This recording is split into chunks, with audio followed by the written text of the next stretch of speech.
Bienvenidos al podcast del Bhagavad Gita en familia, un encuentro para compartir conocimiento espiritual, práctico y sublime. Si te gusta, suscríbete, danos un like, activa la campanita y compartilo con familiares, amigos y conocidos. No dudes en dejar tus comentarios y preguntas en el chat. Que lo disfrutes y que te traiga alegría en tu vida. Namaste, Hare Krishna. Hoy nos acompaña de Rosario Devabrata Das. Hare Krishna, sean muy bienvenidos al Bhagavad Gita en familia. Estos encuentros que hemos organizado con un grupo de practicantes del Bhakti Yoga para compartir la filosofía que dio Krishna en el Bhagavad Gita.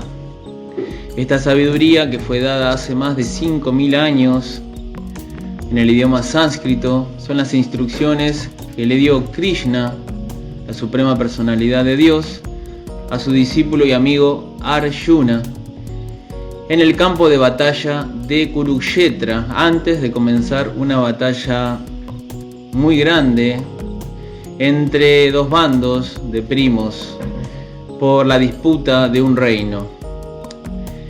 Y Krishna, a su confundido amigo Arjuna, le da instrucciones acerca de cómo vivir en este mundo, cómo actuar en este mundo y cómo liberarse de este mundo material. Cómo practicar yoga, qué significa yoga, cuál es el yoga más elevado.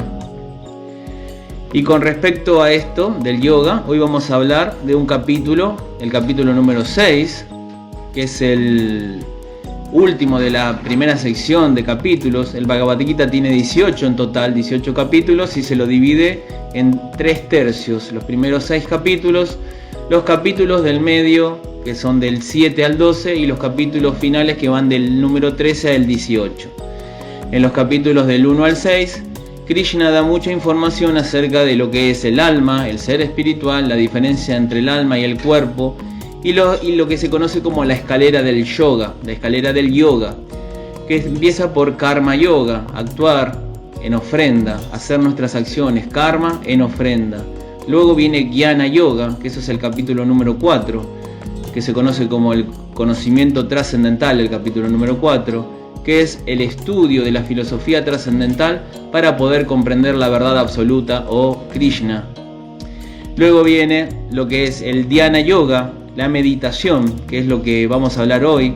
Capítulo número 6 se llama Dhyana yoga. Dhyana yoga es el proceso mecánico de control de los sentidos, de la práctica de las asanas, de la práctica del pranayama, de la respiración. Luego diferentes, son 8 pasos para poder llegar en última instancia a lo que se conoce como el samadhi o el trance espiritual, donde uno es consciente de Krishna, es consciente de Dios y somos conscientes de nosotros mismos como entidades espirituales eternamente unidas a la entidad suprema que es Krishna. Y luego del capítulo 7 al 12 se explica el Bhakti Yoga, que es el yoga más elevado, el yoga de la devoción, el yoga del amor hacia Dios, hacia Krishna. Y hoy vamos a leer el último verso del capítulo 6. Como dije antes, es la primera sección de capítulos del 1 al 6. El último verso del capítulo 6, Krishna es el que habla, da un veredicto, da una declaración acerca de cuál es el yogi o cuál es el practicante espiritual más elevado. Entonces, para empezar vamos a hacer la invocación, donde pedimos las bendiciones de Krishna, la suprema personalidad de Dios. Om Namo Bhagavate Vasudevaya. Om Namo Bhagavate Vasudevaya. Om Namo Bhagavate Vasudevaya. Ofrezco mis respetuosas reverencias al Señor Sri Krishna Vasudeva, que es omnipresente. Entonces vamos a leer el verso número 47 del capítulo 6, Dhyana Yoga. Leemos el sánscrito primero, luego leemos la traducción y el significado que fueron dados por su divina gracia Ase Bhaktivedanta Swami Prabhupada, el maestro traductor del Bhagavad Gita, tal como es. Entonces el verso dice: Yoginam api sarvesham madgatenantar atmana shradhavam vajate yomam sameyukta tamo mataha.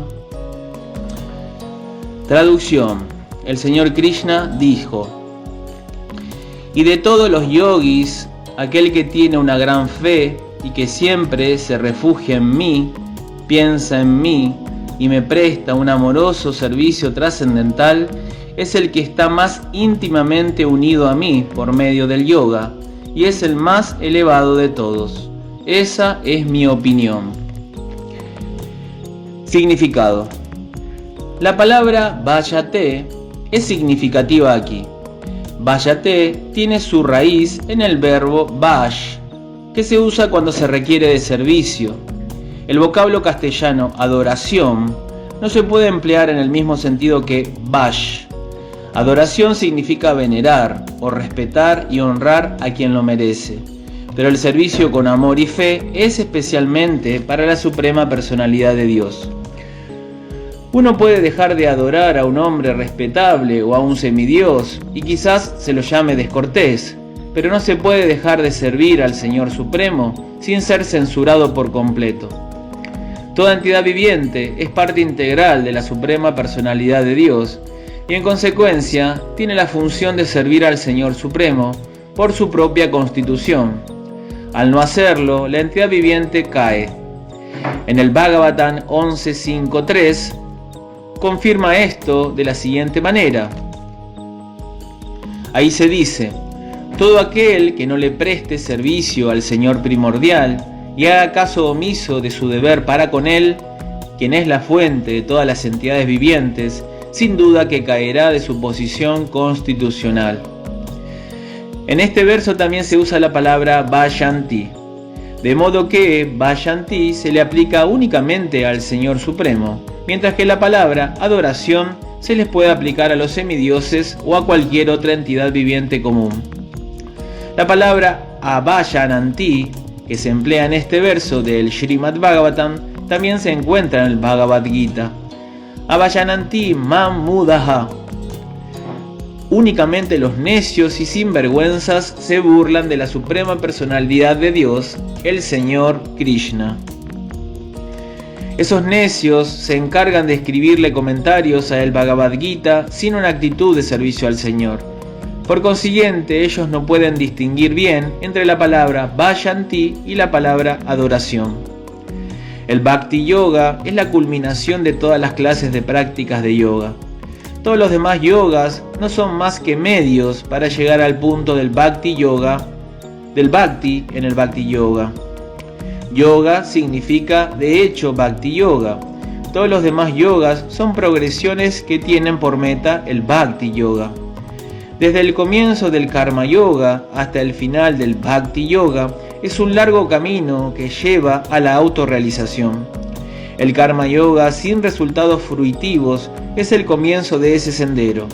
Cuando el Karma Yoga aumenta en conocimiento y renunciación, la etapa se denomina Jnana Yoga.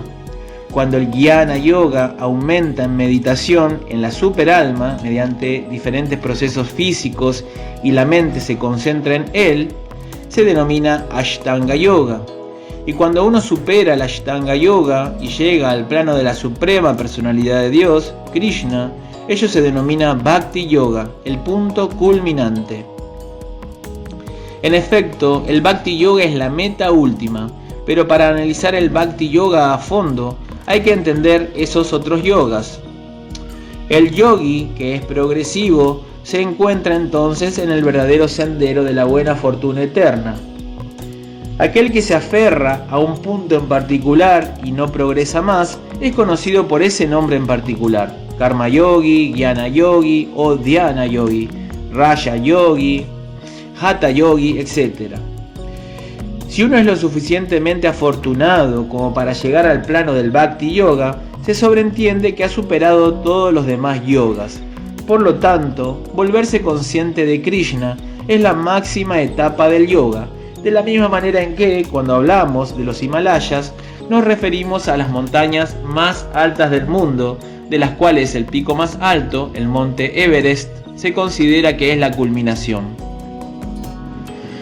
Por una gran fortuna, uno llega al plano de conciencia de Krishna en la senda del Bhakti Yoga, para así quedar bien situado según lo que indican los Vedas. El yogi ideal concentra la atención en Krishna, a quien se le da el nombre de Shyama Sundara, y quien tiene un color tan hermoso como el de una nube, cuya cara, cual loto, es tan refulgente como el sol, cuya ropa está llena de joyas que la hacen brillar, y cuyo cuerpo lleva una guirnalda de flores. Su magnífico resplandor, llamado Brahmajyoti, ilumina por todas partes. Él se encarna en diferentes formas, tales como Rama, Nrisimha, Varaha y Krishna, la suprema personalidad de Dios, y desciende como un ser humano, como hijo de madre Yashoda, y es conocido como Krishna, Govinda y Vasudeva. Él es el hijo, esposo, amigo y amo perfecto, y está colmado de todas las opulencias y cualidades trascendentales. Si uno permanece plenamente consciente de esas características del Señor, se dice que es el yogi más elevado de todos. Esta etapa de máxima perfección en el yoga se puede alcanzar únicamente por medio del Bhakti Yoga, tal como se confirma en toda la literatura védica.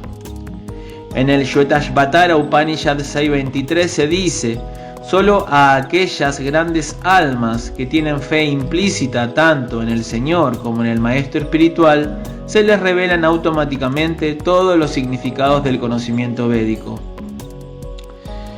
Luego hay otra cita que dice: Bhakti significa servicio devocional que se le presta al Señor, libre del deseo de obtener ganancia material, ya sea en esta vida o en la siguiente.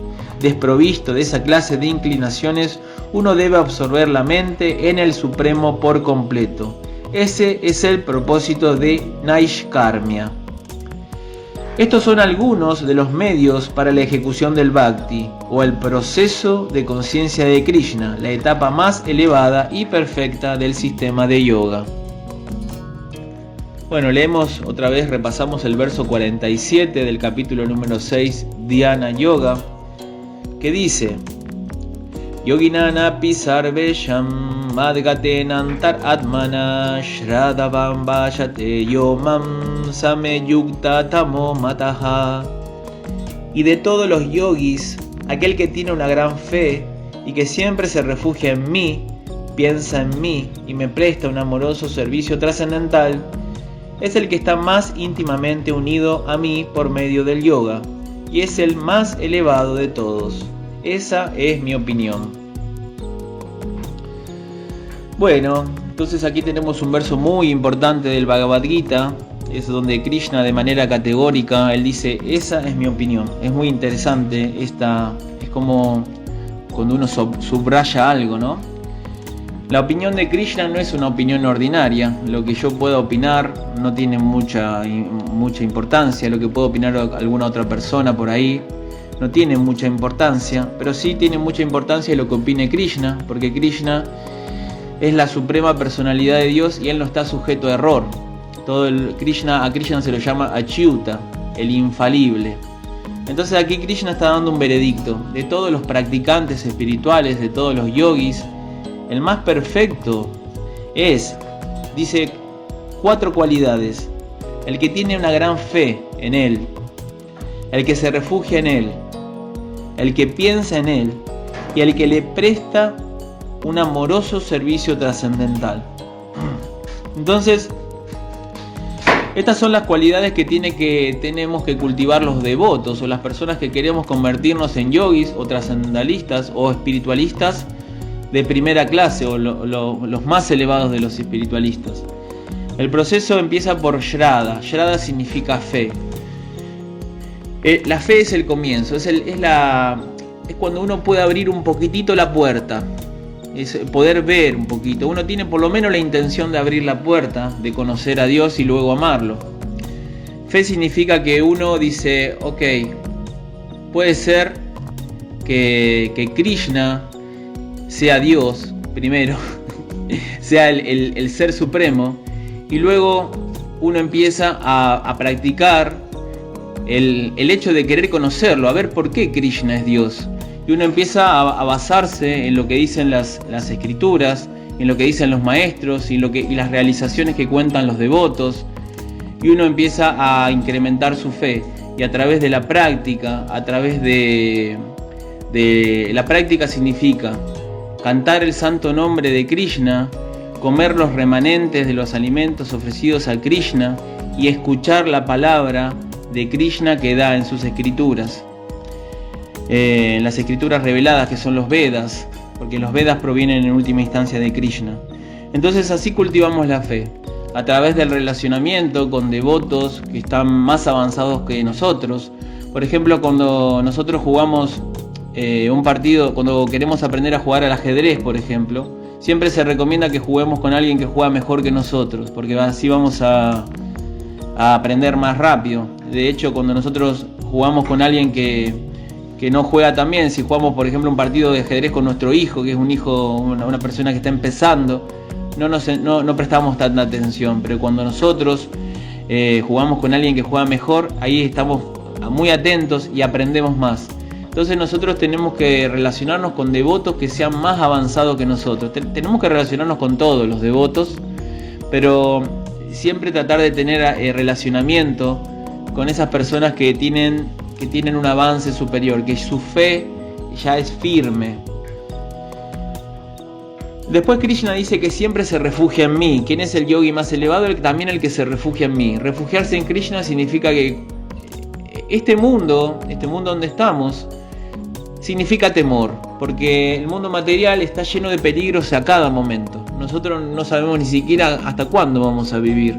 No sabemos si el corazón en cualquier momento puede dejar de latir, o la respiración puede cesar.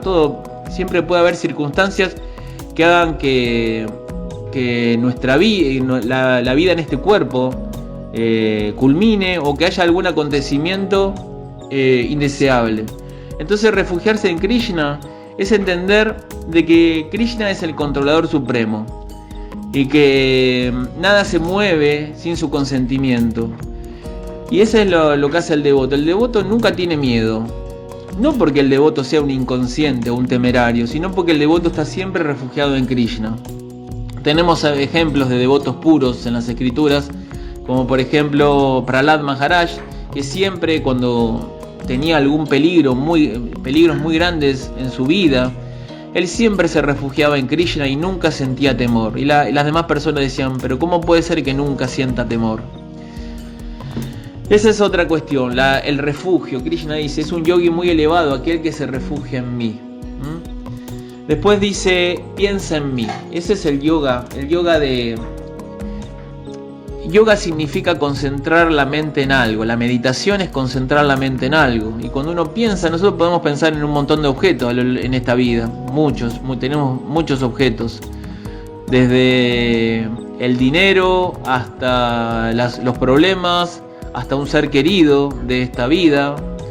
Un hijo, un esposo, una esposa, un padre, una madre, un amante. Las personas meditan en cosas, ¿no? Meditan en la paz mundial. Pero Krishna dice, el yogi más elevado es aquel que centra su meditación, pone su energía mental, piensa en mí. Ese es el yogi más elevado. Y luego tenemos el aspecto del amoroso servicio trascendental. ¿Qué significa prestarle a Krishna un amoroso servicio? Servicio significa que nosotros actuamos para Krishna.